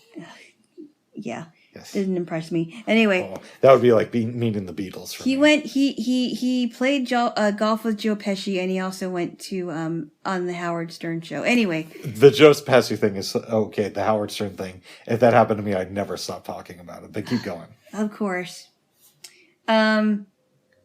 He would not sleep for a long time, for days.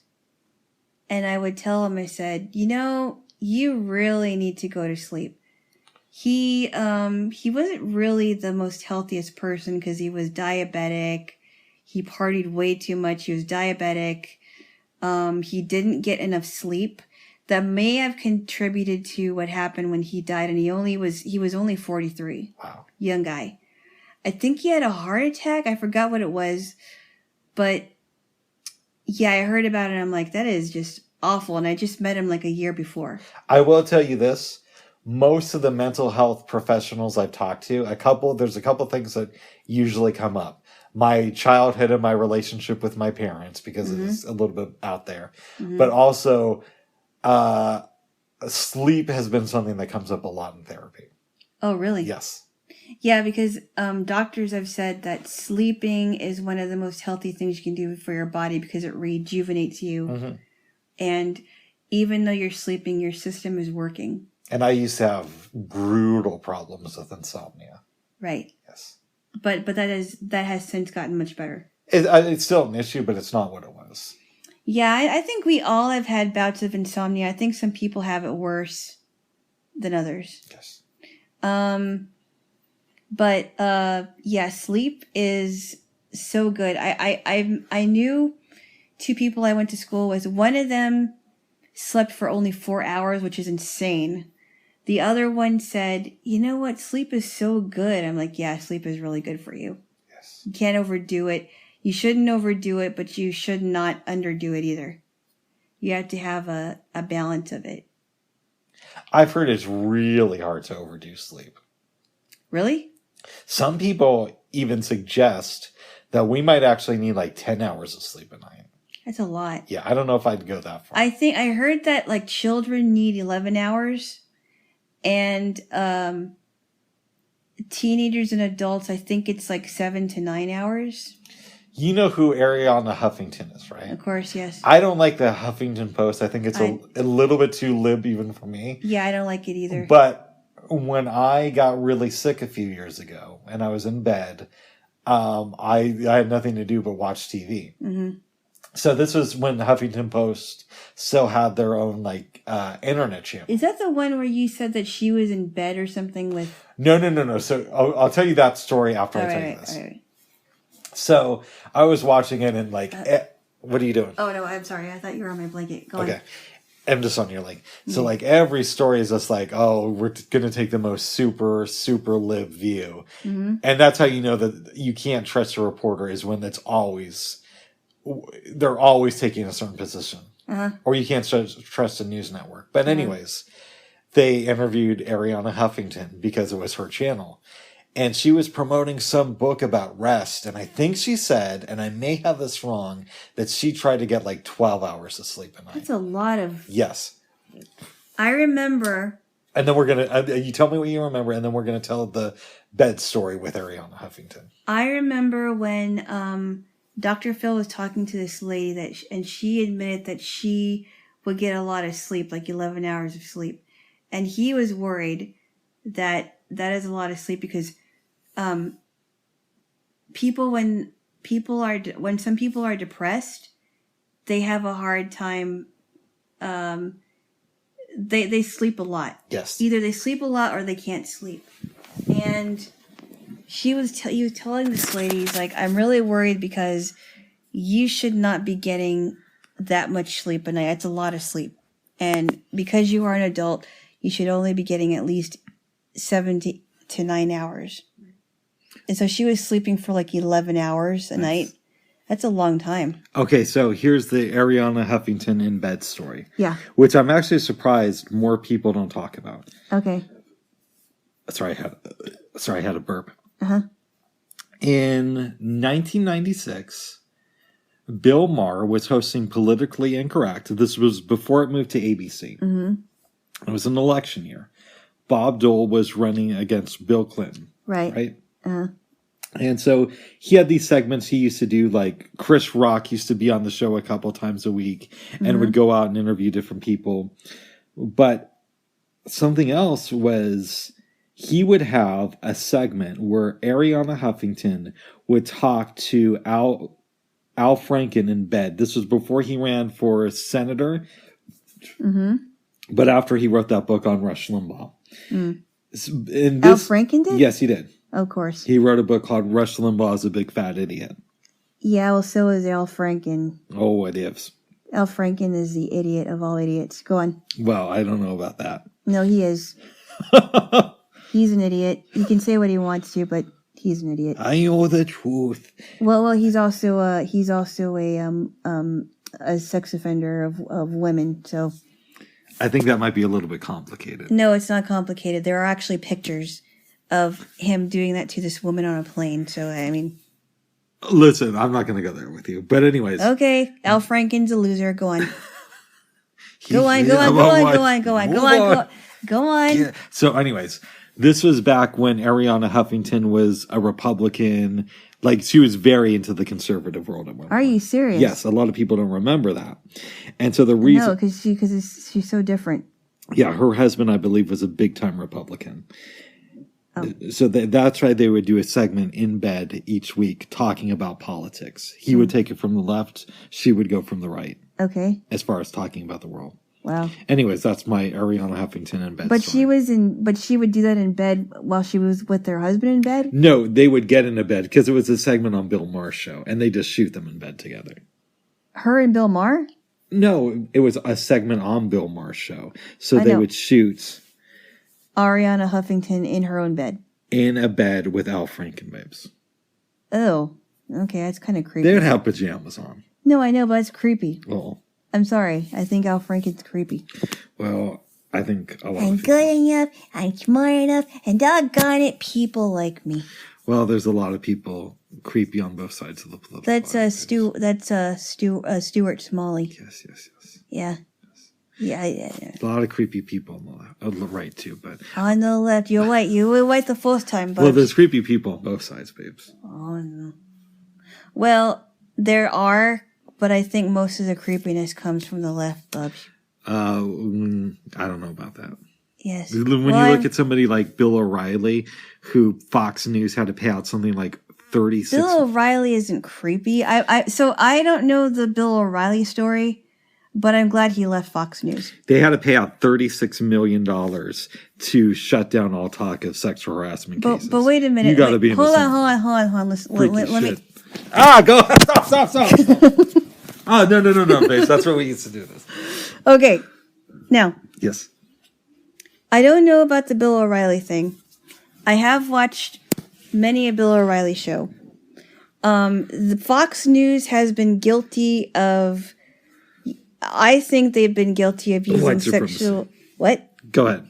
I think they've been guilty of firing people, and they've been using sexual harassment because this is, and I think part of it is because Rupert Murdoch's family. We're finding more about Rupert Murdoch's family, and it sounds like they wanted to change it from what Roger Ailes had it. And I don't know much about Roger Ailes either. He also had some Me Too stuff. Okay. Some sexual harassment. Well, I know that Gretchen Carlson said that Roger Ailes harassed her. And she's not the only one. I don't know about the other people, but Rupert Murdoch's family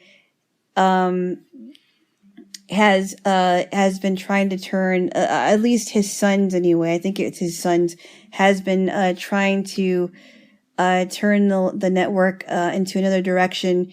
And Bill O'Reilly was one of the people that was fired, and so was Eric Bolling and Ed Hemmer. Ed what's his last name? Hemmer. I forgot, but I mean, okay. Well, or Ed Henry and I forgot who else. But I think they've a lot of times when people have been fired, I think they use. I really think they use sexual harassment as an excuse. Sometimes I don't know if that's the case with Fox News or not. No, I mean there were times where I would hear about people being gone, but I would either read about it or I would hear about it. I'm like, well, what happened? There was no announcements, but they've been trying to like oust people a lot, and a lot of people that used to watch Fox News are no longer watching it. Well, it's like, okay, even though Tucker Carlson supports white supremacy. No, he doesn't. Yes, he does. No, he doesn't. Yes, he does. No, Do we want to go into it? No, I don't. I think I don't think he supports white supremacy. He even came out and said that we don't, this network doesn't support any of that. Even though Fox News had, babes, stop. Even though, see, this is We're not going to talk about it. This is the thing, babes. Somebody on the right can't take any criticism. No. I just think it's false information. It's not false information. Fox News had to come out and apologize for a show last summer. But he said, and I do not watch Tucker anymore, but he said that we do not support we do not support any of this content, and we are going to come out and say it. I think that's been a false narrative. It is not. They've apologized for him. Why would Fox News apologize for Tucker Carlson's show if it was a false narrative? No, Tucker Carlson, they have not apologized for it. I haven't even heard anything about it. Because they're not going to report it. You know that you can Google and find out Fox News. Yeah, but Google is a leftist media platform, so of course you're not going to get the right story. You can DuckDuckGo it, babes. It's out there. Fox News last summer apologized because the head writer of Tucker Carlson's TV show was a white supremacist. He is not a white supremacist. He identified as one online. Okay, Fox News they're not. Yeah, but it's not even if the head writer on Tucker Carlson may have been may have been a white supremacist. He was quickly didn't he resign or something? Or he was fired, and Fox News came out and apologized. Okay, so that doesn't mean that Tucker Carlson's a white supremacist. No, but it does mean... No, babes, if you could not tickle for a second, what I would say was... Babes... See, you can't even, deal with an argument. No, I can. It doesn't mean that he's a white supremacist, but it means that he has ties to that community. That doesn't... No, it doesn't. Yeah, it doesn't. It does. It does not mean that if he had ties to that community... of white supremacy, then he would be committing the same act of white supremacist. It's not... I don't think in this case it would be guilty by association. There's definitely a gray area with Tucker Carlson. I'm not saying that he is a white supremacist, but I'm saying it's questionable. I don't think so. It's at least questionable. I don't think so, Bubs. Oh, but what I was going to say is, even though he has ties to the white supremacist community. He was wrongly accused of sexual harassment. By the Me Too movement? No. It was like one of Sean Hannity's old producers. But is no longer on his show. Yes. Okay, so this guy is not on his show anymore. This lady on who was like a producer on Sean Hannity's show, they talked about it on TYT, and they said that the information looked like it wasn't stacking up. Yeah, but they've been. I mean, this is exactly why I do not watch Fox News anymore, because a lot of people, and I think it's just a matter of time before Sean is probably going to be fired. A lot of people have been trying to get after Sean, as whiny as he is. I will say that. I do like the guy. I think he's whiny though. But anyway, I don't like him, but I do agree with you that he's whiny. I mean, there are people that have been trying to get a lot of prominent Fox News contributors or hosts that are not doing what the Murdochs are doing, and they have been trying to get rid of them. It wouldn't surprise me if they would. It wouldn't surprise me if they eventually get rid of Sean. Good. It also wouldn't surprise me. Now, Tucker Carlson has come out and said that he wouldn't leave, which I don't understand. That I think he should leave Fox News and go on another platform. But it wouldn't surprise me if he was gotten rid of. It wouldn't surprise me if Sean was gotten rid of, or let me ask you Laura something. Ingraham. Is it that Fox News isn't conservative, or is it that they no longer pass the purity test of only saying Trump is 100% right? They only do it 98%. No, they're going left. They are going left with everything. It's not just Trump. It's everything. It's everything. They're not reporting. I mean, the people that used to report fair and balanced news. It was never that. Yes, it was. No, it wasn't.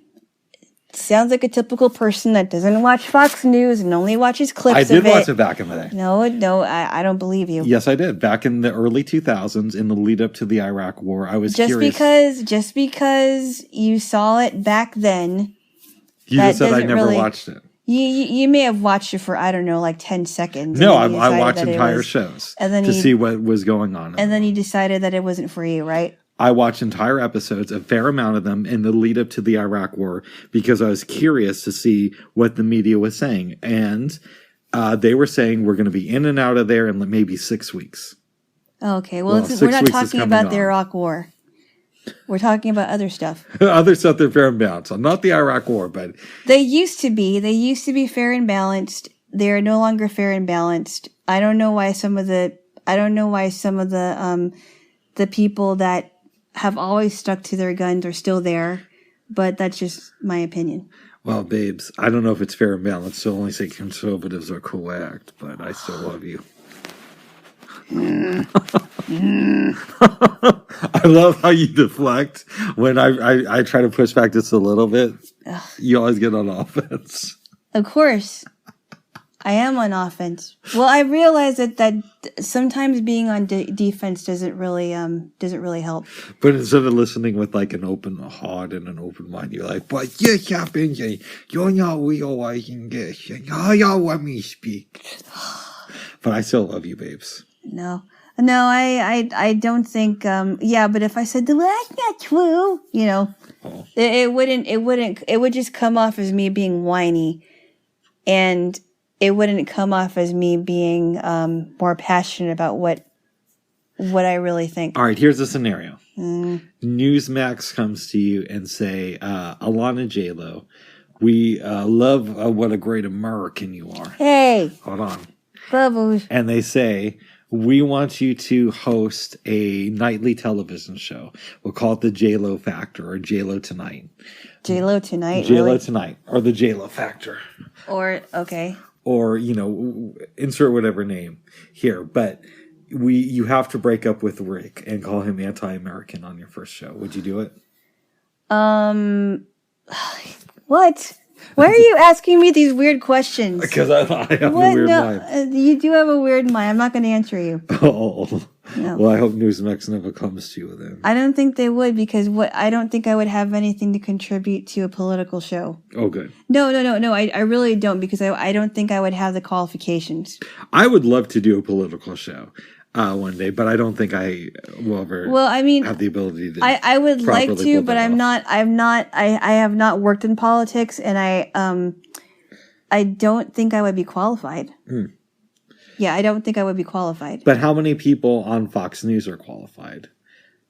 Because wasn't Bill O'Reilly worked for a Current Affair, and he worked for KETU out here in Portland back in the day. But I think Sean Hannity used to be a DJ, right? So, I don't remember. I don't know that he used to be a DJ. I know he has a radio show, but I don't know that he used to be a DJ. I think he did. But I don't know how many of these people are really that qualified. Janice Dean was a DJ. I don't know who that is. Janice Dean is the Fox News meteorologist. They have a weather person? Yes. What do they do? Go on and say our weather's bad, but global warming is bad.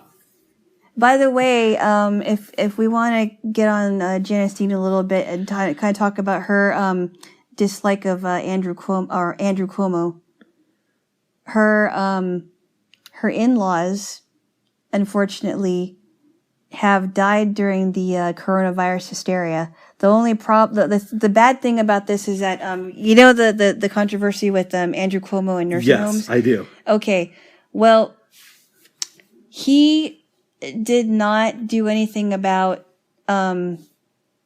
He actually came out with a statement just recently saying a lot of people died in nursing homes. Who cares, right? Who cares about them? Have you heard Did that he really say that? Yes, he or did. Or has it been misreported? No, I've actually heard him say that. Okay, you heard him say those exact words? Yes, I did. Okay. Yes, I did. I heard him say that, and I thought it was very disturbing and very cold of him to say that. As of right now, I have not heard that. Just No. He has said that. I've actually heard it from his own mouth.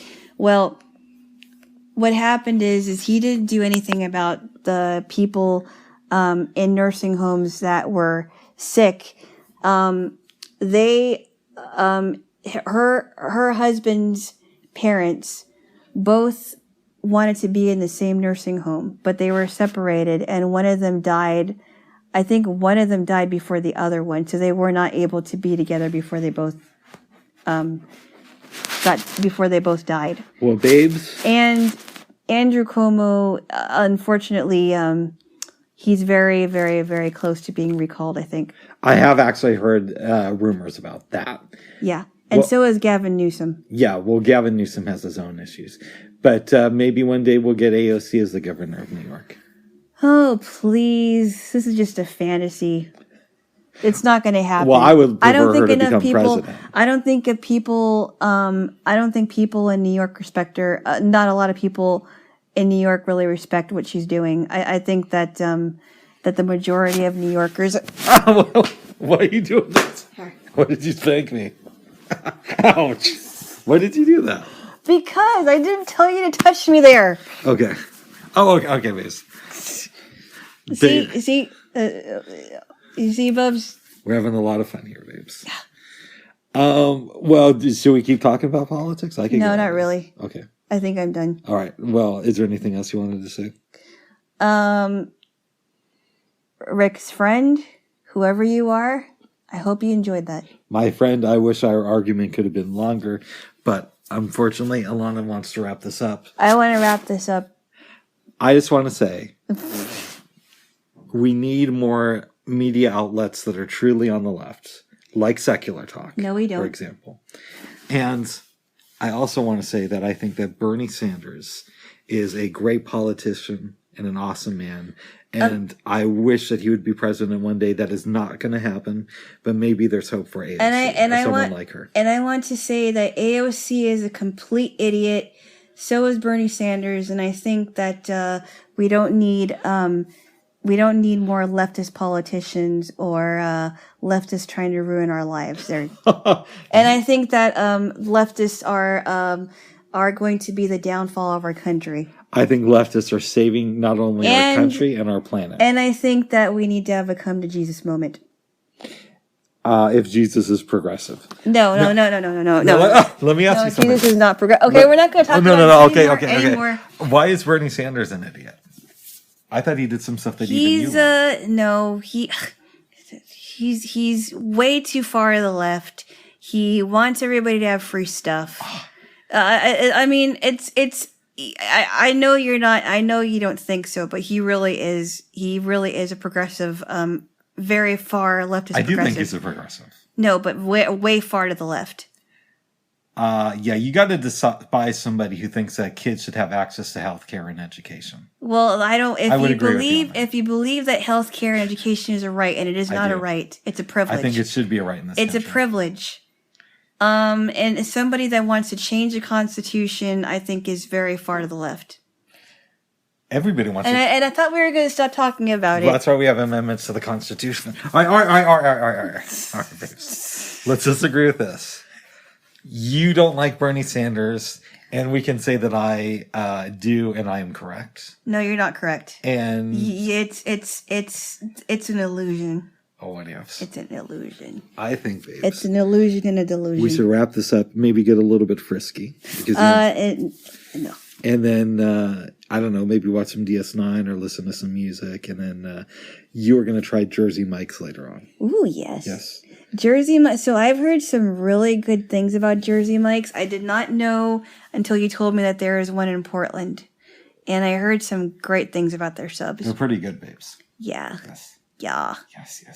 That's white. All right. Is there anything else you want to say?